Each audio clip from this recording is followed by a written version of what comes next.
Hi friends, जय हिंद और warm welcome to all of you. Welcome to stay Guruji. इस वीडियो में बिहार बेल्ट्रॉन में डाटा एंट्री ऑपरेटर और स्टेनोग्राफर का पेपर डिस्कस करेंगे, जो कि आपके एग्जाम के लिए काफी इंपॉर्टेंट है। तो आइए फर्स्ट क्वेश्चन के साथ स्टार्ट करते हैं। एमएस एक्सेल में चार्ट किस डाटा का है? तो एमएस एक्सेल में जो चार्ट होता है वो ग्राफिकल रिप्रेजेंटेशन होता है। क्या होता है? Graphical representation. सबसे पहले बात करते हैं एमएस एक्सेल की। एमएस एक्सेल क्या है? एमएस एक्सेल एक स्प्रेडशीट एप्लीकेशन होता है। एमएस एक्सेल क्या होता है? एमएस एक्सेल एक स्प्रेडशीट एप्लीकेशन होता है जिसके हेल्प से हम किसी भी डाटा को क्या कर सकते हैं? ऑर्गेनाइज कर सकते हैं, फॉर्मेट कर सकते हैं और कैलकुलेट कर सकते हैं। एमएस एक्सेल 2016 का जो फाइल एक्सटेंशन होता है वो होता है .xlsx। एमएस एक्सेल 2016 का फाइल एक्सटेंशन होता है .xlsx और जो डिफॉल्ट नेम होता है एमएस एक्सेल का वो होता है बुक वन। बुक वन क्या होता है? एमएस एक्सेल का डिफॉल्ट नेम। दूसरे प्रश्न पे आ जाते हैं। निम्नलिखित में से किस मेमोरी का उपयोग उस प्रोग्राम डाटा को स्टोर करने के लिए किया जाता है और वर्तमान में सीपीयू में एग्जीक्यूट किया जाता है? तो वो होता है रैम। रैम यानी कि रैंडम एक्सेस मेमोरी रैम होता है। फिर रोम यानी कि रीड ओनली मेमोरी। सीपीयू यानी कि सेंट्रल प्रोसेसिंग यूनिट। ALU यानी कि अर्थमेटिकल एंड लॉजिकल यूनिट। प्रश्न नंबर 3 पे आ जाते हैं। एमएस एक्सेल 2016 में सेलेक्ट की गई सेल्स को डिलीट करने हेतु डिलीट डायलॉग खोलने के लिए प्रयुक्त शॉर्टकट कुंजी क्या है? तो उसके लिए होता है कंट्रोल प्लस माइनस साइन। उसके लिए क्या होता है? Control plus minus sign. कुछ शॉर्टकट की बता देते हैं, जैसे कि सब स्क्रिप्ट। जो सब स्क्रिप्ट का शॉर्टकट की होता है वो होता है control plus equal to. Control plus equal to किसकी शॉर्टकट की होती है? कंट्रोल प्लस इक्वल टू होती है सब स्क्रिप्ट के लिए शॉर्टकट की होती है। नेक्स्ट है सुपर स्क्रिप्ट की शॉर्टकट की क्या हो जाएगी? Control plus shift plus equal to. ये हो जाएगी आपकी सुपर स्क्रिप्ट की शॉर्टकट की। नेक्स्ट क्वेश्चन पे डिस्कस करते हैं। प्रश्न नंबर 4। पावर पॉइंट 2016 में स्लाइड मास्टर को डैश मेनू में देखा जा सकता है। पावर पॉइंट 2016 को डैश मेनू में देखा जा सकता है। तो पावर पॉइंट 2016 को किस मेनू में देखा जा सकता है? पावर पॉइंट 2016 को हम व्यू मेनू में देख सकते हैं। पावर पॉइंट किस लिए होता है? पावर पॉइंट होता है प्रेजेंटेशन के लिए, स्लाइड शो प्रेजेंटेशन प्रोग्राम्स के लिए, जिसके हेल्प से हम प्रेजेंटेशन बना सकते हैं। किस प्रकार का प्रेजेंटेशन को? किसी भी पर्सनल प्रेजेंटेशन को, या फिर कोई क्लासरूम हो, या फिर बिजनेस प्रेजेंटेशन हो। अब पावर पॉइंट की बात आई तो पावर पॉइंट का जो फाइल एक्सटेंशन होता है वो होता है .pptx। क्या होता है? .pptx। और जो पावर पॉइंट का डिफॉल्ट नेम होता है वो होता है प्रेजेंटेशन 1। नेक्स्ट प्रश्न नंबर 5 पे आ जाते हैं। एक वेबसाइट का डोमेन नेम क्या दर्शाता है? एक वेबसाइट का डोमेन नेम क्या दर्शाता है?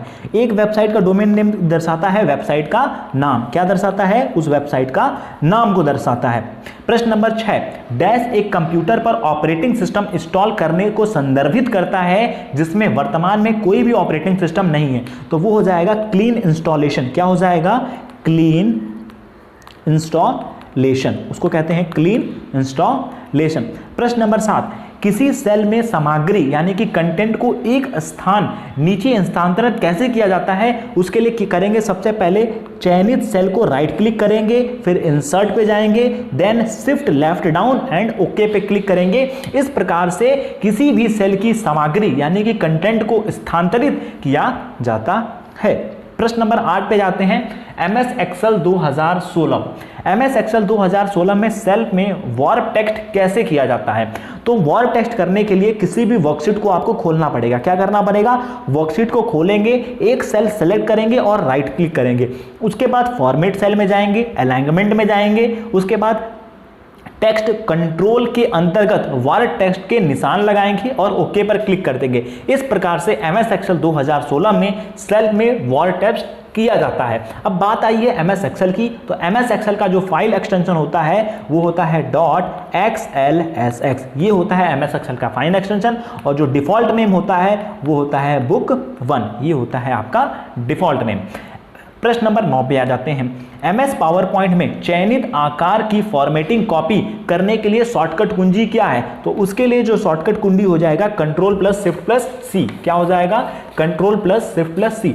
कुछ और मैं आपको शॉर्टकट की बता देता हूं, जैसे कि कंट्रोल प्लस ओ होता है आपका ओपन करने के लिए, ठीक है। नेक्स्ट हो जाएगा कंट्रोल प्लस एन हो जाएगा आपका न्यू के लिए। नेक्स्ट है control plus P. Control plus P किसके लिए हो जाएगा? कंट्रोल प्लस पी हो जाएगा आपका प्रिंट करने के लिए। उसके बाद कंट्रोल प्लस एस किसके लिए हो जाएगा? कंट्रोल प्लस एस हो जाएगा सेव करने के लिए। कंट्रोल प्लस एफ हो जाएगा आपका फाइंड करने के लिए। नेक्स्ट है control plus H is for replace.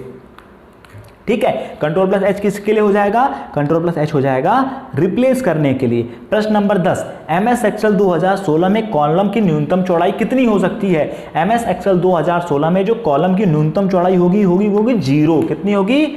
0। प्रश्न नंबर 11, डिलीट की गई फाइल जो कि रिसाइकिल बिन में संग्रहित होती है उन्हें क्या कहते हैं? वो कहते हैं रिस्टोर्ड किया जा सकता है। क्या किया जाता है? रिस्टोर्ड किया जा सकता है। उसके बाद प्रश्न नंबर 12 पे आ जाते हैं। उससे पहले कुछ आपको टेक्स्ट स्टाइल के बारे में बता देते हैं। टेक्स्ट स्टाइल की शॉर्टकट की, यानी कि कंट्रोल प्लस बी से क्या होता है? कंट्रोल प्लस बी से होता है बोल्ड। ये सब क्वेश्चन आपके बेल्ट्रॉन, डाटा एंट्री ऑपरेटर और स्टेनोग्राफर में बेसिकली बराबर पूछे जाते हैं। कंट्रोल प्लस बी किसके लिए हो जाएगा? बोल्ड के लिए हो जाएगा। कंट्रोल प्लस आई किसके लिए हो जाएगा? कंट्रोल प्लस आई हो जाएगा इटैलिक के लिए। किसके लिए हो जाएगा? इटैलिक के लिए। एंड कंट्रोल प्लस यू यानी कि अंडरलाइन। ठीक है, नेक्स्ट आ जाते हैं प्रश्न नंबर 12 पे। एमएस पावर पॉइंट 2016 में एक ग्रुप में किया हुआ ऑब्जेक्ट को अनुग्रुप करने के लिए शॉर्टकट कुंजी क्या है? ऑब्जेक्ट को अनुग्रुप करने के लिए जो शॉर्टकट की कुंजी होती है वो होती है कंट्रोल प्लस शिफ्ट प्लस जी। अब बात हो रही है एमएस पावर पॉइंट की। पावर पॉइंट का इस्तेमाल किस लिए किया जाता है? पावर पॉइंट का जो इस्तेमाल होता है वो किया जाता है प्रेजेंटेशन को बनाने के लिए। किस टाइप के प्रेजेंटेशन? आपका पर्सनल प्रेजेंटेशन हो सकता है, आपका बिजनेस प्रेजेंटेशन होता है, आपका क्लासरूम में कोई प्रेजेंटेशन हो सकता है। अब पावर पॉइंट की प्रेजेंटेशन की बात है तो उसमें फाइल एक्सटेंशन भी होगा कुछ पावर पॉइंट का। तो पावर पॉइंट का जो फाइल एक्सटेंशन होगा .pptx पावर पॉइंट का फाइल एक्सटेंशन होता है। और पावर पॉइंट के फाइल एक्सटेंशन का जो डिफॉल्ट नेम होता है वो होता है प्रेजेंटेशन 1। क्या होता है? प्रेजेंटेशन 1। उसके बाद आता है प्रश्न नंबर 13 पे। मेल मर्ज ऑपरेशन में निम्नलिखित में से कौन सा विकल्प मर्जर डॉक्यूमेंट से संबंधित है? मेल मर्ज ऑपरेशन में निम्नलिखित में से कौन सा विकल्प मर्ज डॉक्यूमेंट से संबंधित है? तो वो हो जाएगा मुख्य डॉक्यूमेंट, डाटा सोर्स और मर्ज किया गया डॉक्यूमेंट्स। प्रश्न नंबर 14 पे आ जाते हैं। एमएस वर्ड 2016 में किसी डॉक्यूमेंट में पेज बॉर्डर कैसे सेट किया जाता है? एमएस वर्ड 2016 में किसी डॉक्यूमेंट में पेज बॉर्डर कैसे सेट किया जाता है? तो सबसे पहले आप इसमें जाएंगे डिजाइन में, डिजाइन के बाद आप जाएंगे पेज बॉर्डर में। कुछ मैं आपको शॉर्टकट की बता देता हूं, जैसे कि कंट्रोल प्लस वाई शॉर्टकट की होता है किसका? रीडो का। कंट्रोल प्लस वाई किसके लिए होता है? रीडो का। और कंट्रोल प्लस जेड किसके लिए होता है? कंट्रोल प्लस जेड होता है अंडू का। फिर से मैं रिपीट कर देता हूं, control plus Z is for undo and control plus Y is for redo. ठीक है, नेक्स्ट प्रश्न नंबर 15 पे आते हैं।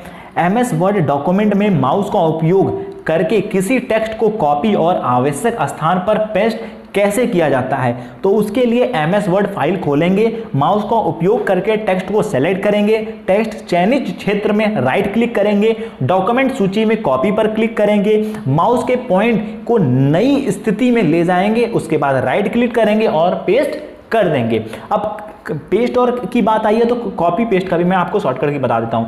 कॉपी करने का जो शॉर्टकट की होता है control plus C is for copy. Control plus C किसके लिए होता है? कॉपी। फिर बात आती है पेस्ट के लिए क्या होता है फिर? तो कंट्रोल प्लस वी किसके लिए होता है? कंट्रोल प्लस वी होता है पेस्ट करने के लिए।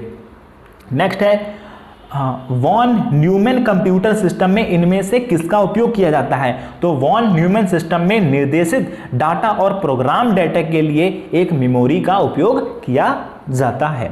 प्रश्न नंबर 17 पे आ जाते हैं। प्रश्न नंबर 17 किस चीज से है? एमएस एक्सेल से रिलेटेड है। एमएस एक्सेल 2016 में पंक्ति के सभी सेल्स को किस प्रकार फॉर्मेट किया जा सकता है? तो एमएस एक्सेल 2016 में पंक्ति के सेल को यदि आपको फॉर्मेट करना है तो आपको जाना पड़ेगा एमएस एक्सेल के अंदर। एमएस एक्सेल के बाद सेल की पंक्तियों को सेलेक्ट करना पड़ेगा। सेल की पंक्तियों को सेलेक्ट करने के बाद आपको राइट क्लिक करना पड़ेगा और राइट क्लिक करने के बाद फॉर्मेट सेल विकल्प को चुनना पड़ेगा। इस प्रकार आप एमएस एक्सेल 2016 में किसी भी पंक्ति के सेल्स को फॉर्मेट किया जा सकता है। नेक्स्ट आ जाते हैं प्रश्न नंबर 18 में। एक्सेल वर्कबुक को बंद करने के लिए निम्नलिखित में से किस शॉर्टकट कुंजी का उपयोग किया जाता है? तो एक्सेल वर्कबुक को बंद करने के लिए जिस शॉर्टकट कुंजी का उपयोग किया जाता है वो होता है Ctrl+W। किसका उपयोग किया जाता है? Ctrl+W। कुछ मैं आपको शॉर्टकट की बता देता हूं, जैसे कि Ctrl+X कट के लिए क्या होता है? कट के लिए होता है Ctrl+X। कट करने की जो शॉर्टकट की होती है Ctrl+X। कॉपी के लिए Ctrl+C, पेस्ट के लिए Ctrl+V, Ctrl+Z। Ctrl+Z किसके लिए होता है? Ctrl+Z होता है अंडू करने के लिए। नेक्स्ट बात आती है रीडू के लिए। Ctrl+Y is for REDO। Ctrl+Y is for redo. ठीक है, नेक्स्ट क्वेश्चन पे आ जाते हैं। प्रश्न नंबर 19, वह सॉफ्टवेयर जिसका उपयोग हाई लेवल लैंग्वेज में लिखे गए प्रोग्राम को मशीन कोड में रूपांतरित करने के लिए किया जाता है उसको क्या कहलाता है? तो वो कहलाता है लैंग्वेज ट्रांसलेटर। क्या कहलाता है? LANGUAG, language translator. उसको हम लैंग्वेज ट्रांसलेटर कहते हैं। प्रश्न नंबर 20, MS एक्सेल में पेस्ट स्पेशल के लिए शॉर्टकट की क्या है? इसके लिए होता है Ctrl+Alt+V। ठीक है, Ctrl+Alt+V MS वर्ड में पेस्ट स्पेशल की शॉर्टकट कुंजी होती है। धन्यवाद।